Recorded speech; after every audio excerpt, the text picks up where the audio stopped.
पटना से महज 30 किलोमीटर दूर फतुहा में अपनी जमीन पर खड़े लोग ये जमीन पिछले 100 वर्षों से ज्यादा से उनके दादा परदादाओं की रही है। लेकिन अचानक इन सब के जीवन में भूचाल सा आ गया है। सुन्नी वक्फ बोर्ड की तरफ से इन्हें नोटिस मिला और कहा गया कि 30 दिनों में ये जमीन खाली करनी होगी।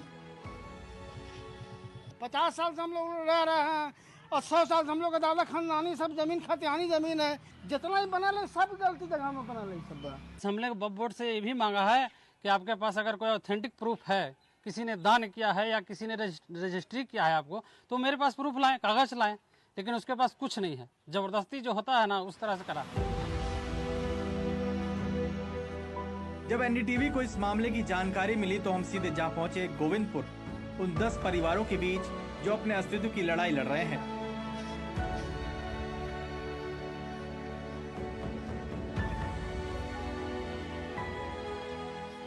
वहां जो दस्तावेज हमें मिले और वक्फ बोर्ड का जो कारनामा हमारे सामने आया तो हम भी चौंक गए।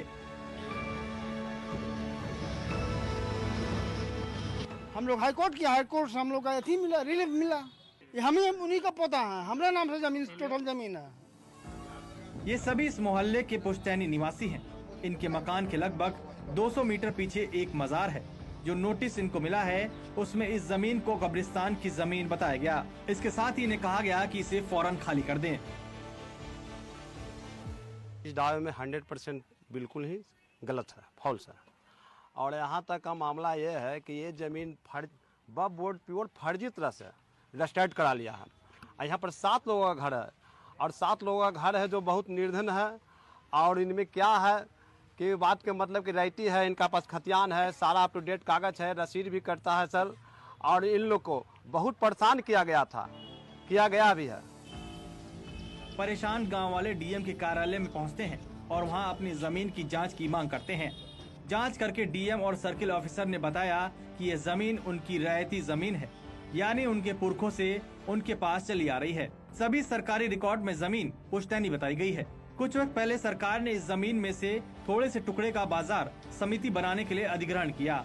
उसका मुआवजा जमीन मालिकों को दिया गया। यानी सरकार भी ये मानती है कि ये जमीन इन लोगों की पुश्तैनी है।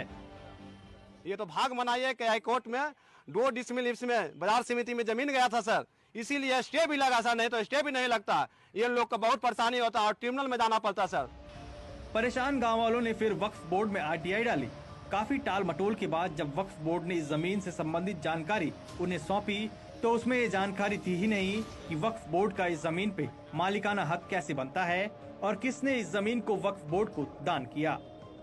फतुहा के जमीन का मामला इकलौता मामला नहीं है जो कि वक्फ बोर्ड को कटघरे में खड़ा करता है।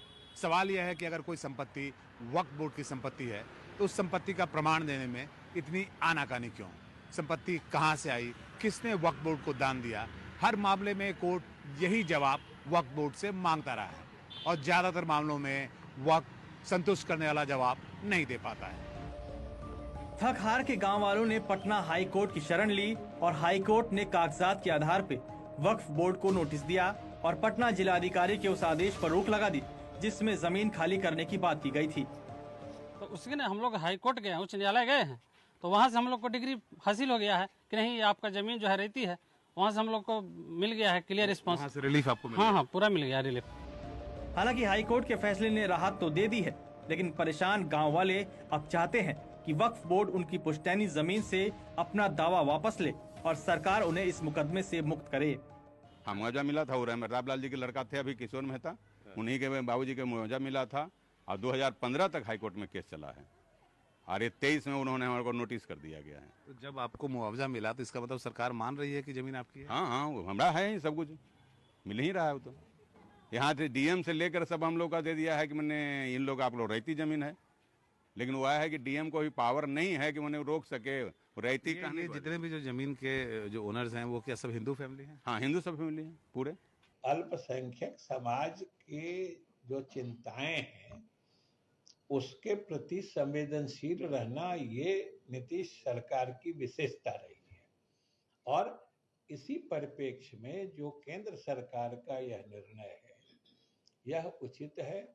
और अब जैसा कि हमने कहा कि इन लोगों को भी अपनी चिंताओं आशंकाओं से इस समिति को अवगत कराना चाहिए। वक्फ बोर्ड से जब हमने उनका पक्ष जानने की कोशिश की तो हमारे हाथ निराशा लगी और सरकार के मंत्री भी इस मामले में ढुलमुल रवैया अपनाए हुए हैं। भाई क्या मैं बैठ नहीं दूंगा, पहले आप हमसे बात कीजिए ना, कैमरा बंद कीजिए, बैठ नहीं दूंगा। आप इसकी सारी जानकारी जो है वक्फ बोर्ड से ले लीजिए। माइनॉरिटी को हमेशा हमने ध्यान रखा है, कहीं से माइनॉरिटी को छूट न लगे दिल पे, ये पूरी नजर है और आप लोग बीजेपी की सहयोगी पार्टी जेडीयू भी इस मामले में सधे हुए बयान दे रही है। अब जबकि पार्लियामेंट में वक्फ बोर्ड की नियमावली में बदलाव की बात चल रही है तो लोगों को उम्मीद बंधी है कि उनको इससे अब राहत मिल सकती है। इस मामले में वक्फ बोर्ड से एनडीटीवी कुछ सवाल कर रहा है। मसलन गांव वालों की जमीन उनकी कैसे हुई? अगर ये जमीन उनकी है तो सरकारी रिकॉर्ड में कैसे पुश्तैनी बताई जा रही है? अगर सरकार इसे वक्फ की जमीन मानती है तो कैसे इसका अधिग्रहण कर गांव के लोगों को उसका मुआवजा दिया जा रहा है?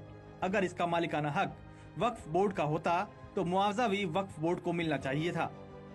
बिहार में ऐसे कई मामले बिखरे पड़े हैं और अब जरूरत इस बात की है कि सरकार या कोर्ट इन मामलों में संज्ञान ले और लोगों को इस प्रताड़ना से मुक्त कराए। पटना से प्रभाकर कुमार, एनडीटीवी इंडिया।